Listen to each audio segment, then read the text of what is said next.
Assalamualaikum warahmatullahi wabarakatuh. Alhamdulillah, terima kasih Bapak Ibu telah menyempatkan hadir di majelis kita yang kita cintai dan kita muliakan ini. Mudah-mudahan pada pagi hari ini kita mendapatkan keberkahan dari Allah Subhanahu wa Ta'ala. Ya. Sebelum kita mulai, saya ingin menyampaikan lagi bahwa saya sekali-kali tidak mengaku sebagai guru. Ya. Jadi kita sama-sama di sini belajar, ya. Guru kita pada hakikatnya ialah Zat yang Maha Suci, ya. Guru kita Allah Subhanahu wa Ta'ala, Tuhan yang laisa kamitslihi syai'un, ya. Dan kita di sini bersama-sama belajar. Saya pun juga masih belajar, ya.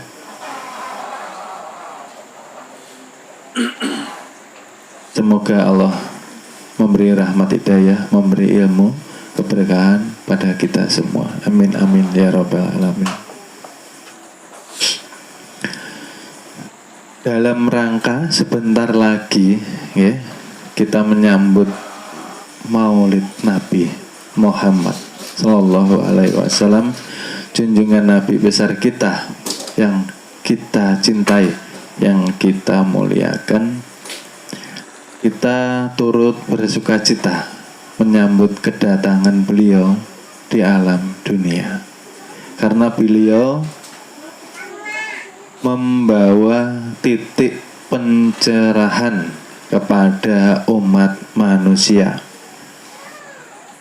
Beliau membawa amanah untuk memperbaiki akhlak, untuk memperbaiki akidah, menjadi rahmatan lil alamin, ya. Dan beliau mengajarkan akidah terlebih dahulu, ya. Akidah terlebih dahulu, tauhid sebelum turunnya syariat. Dan disinilah pentingnya akidah dalam merubah akhlak. Kalau waktu itu di negeri Jazirah Arab,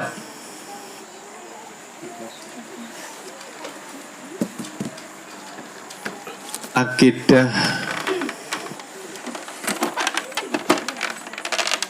rakyat di sana masih sangatlah buruk, ya. Oleh sebab itu beliau yang merubah di Jazirah Arab menjadi akhlak yang mulia dengan tuntunan kitab suci Al-Quran beserta sunnahnya, ya. Disitulah kita harus memahami pelajaran di perguruan ini pada hakikatnya menekankan akhlak terlebih dahulu, karena akhlak cerminan hati, ya. Hati bisa menunjukkan akhlak yang mulia ketika kita sudah memahami hakikat jati diri. Disitulah sangat pentingnya terlebih dahulu sebelum kita menegakkan syariah, kita belajar mengetahui hakikat diri, ya. Disinilah murid harus mengenal kesejatian dirinya masing-masing, agar murid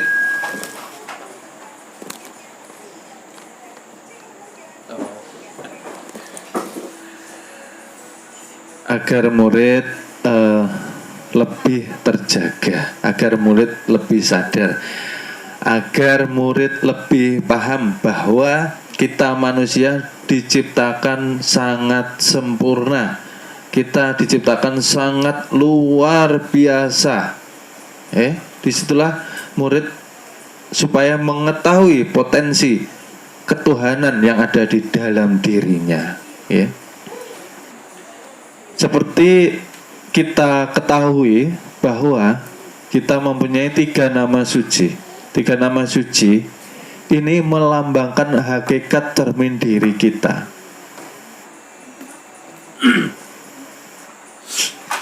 Hakikat cermin diri bahwa dikatakan, ketika kita dalam ketiadaan, lalu Allah memberikan cahayanya, lalu menyala badan kita, lalu disempurnakan dengan 7 sifat. Inilah yang dikatakan nama sifat kebesaran Tuhan. Nama sifat kebesaran Tuhan yang di dalamnya 7 sifat nyata di dalam kehidupan kita. Murid ini harus banyak belajar merasakan bahwa bukan mata yang melihat, akan tetapi sifat basornya Tuhan. Bukan telinga yang mendengar, tapi sifat samanya Tuhan. Bukan mulut yang berbicara, tapi kalam Tuhan yang bisa mengeluarkan suara. Dan selanjutnya seperti itu. Dan penanaman rasa agar murid paham bahwa yang hidup yaitu Tuhan. Kita ini ikut dihidupkan, kita hanya dititipkan. Oleh sebab itu manusia harus hidup seperti apa yang diajarkan Rasulullah Shallallahu Alaihi Wasallam. Kalau mau selamat, ikuti jalanku. Jalannya Rasul di mana? Mengenal diri dahulu.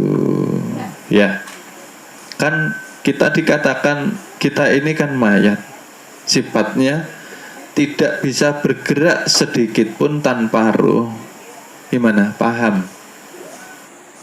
Tanpa ruh kita tidak bisa apa-apa. Disitulah harusnya kita belajar meniadakan keinginan nafsu 4. Sebetulnya yang banyak keinginan itu nafsu 4 inilah. Kalau dia ingin marah, kalau dia ingin bertengkar, kalau dia ingin dipandang orang, lalu tidak mendapatkan pandangan sesuai dengan yang diinginkan, dia marah. Itulah sifat api yang ada di dalam diri kita, yang sifatnya tidak baik.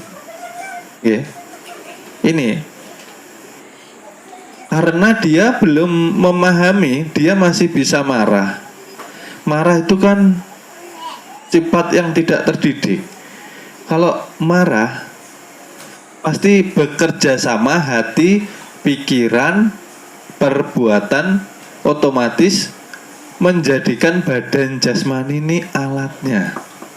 Kalau marah biasanya ucapan, ucapannya tidak baik. Kalau orang lagi emosi, satu kebun binatang itu dikeluarkan semua. Biasanya seperti itu. Kalau tidak seperti itu, gerakan tangan, gerakan kaki yang bisa menyakiti. Kalau tidak seperti itu, memasang wajah yang masam. Karena belum mengenal, kan kita ini dititipi, badan itu amanah, tidak boleh kita pakai dengan semau kita sendiri. Berarti ini kita mengkhianati amanah Tuhan. Harusnya malu, Kita bisa hidup tuh kan dengan daya hidupnya Tuhan, Disinilah ilmu sabar akan timbul. Sabar itu dasarnya harus ikhlas. Dasar ikhlas harus mengenal diri. Kalau kita sedikit pun tidak mempunyai hak di dalam diri jasmani rohani, alasannya apa kita mau marah? Marah itu hanya satu aja yang diperbolehkan, ketika agama kita diinjak-injak, ketika nabi kita dihina, ketika Tuhan kita dihina, baru kita boleh marah. Selain itu tidak boleh. Karena ini masalah akidah. Nah, di sini. Oleh sebab itulah Rasulullah itu wajahnya selalu enak dipandang, sejuk. Karena Rasulullah mengetahui amanah yang diemban beliau, mengajarkan kepada umat dengan akhlak, kekuatan akhlak, karena akhlak menunjukkan kekuatan iman seseorang.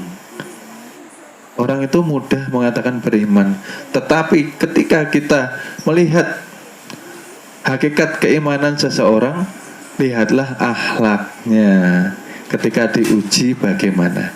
Diuji yang tidak baik, apakah masih bisa sabar? Apakah masih bisa tersenyum? Atau masih bisakah mengikhlaskan semua yang terjadi? Rasulullah itu datang ke dunia untuk menyempurnakan ajaran seluruh para nabi dan rasul. Dikatakan nabi yang penutup, nabi yang sempurna.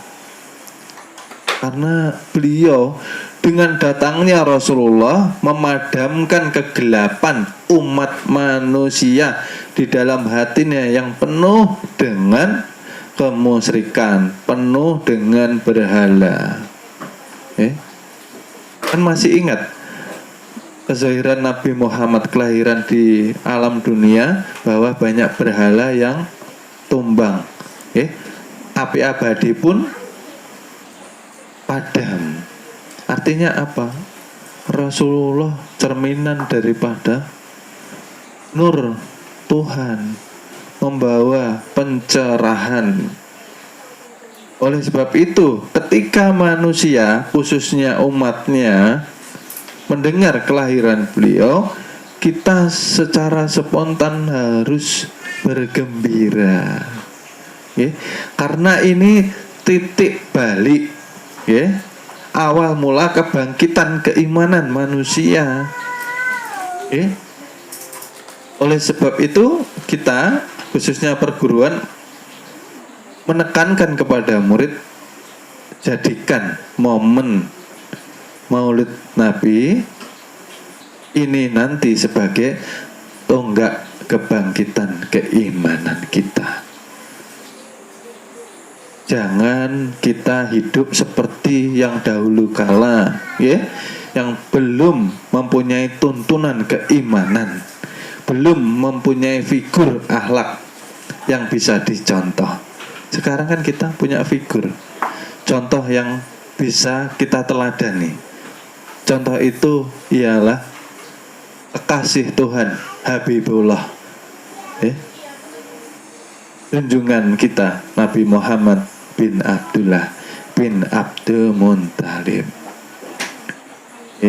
Barang siapa tidak mengikuti sunnahnya, pasti akan sakit di dunia. Pasti sakit di dunia.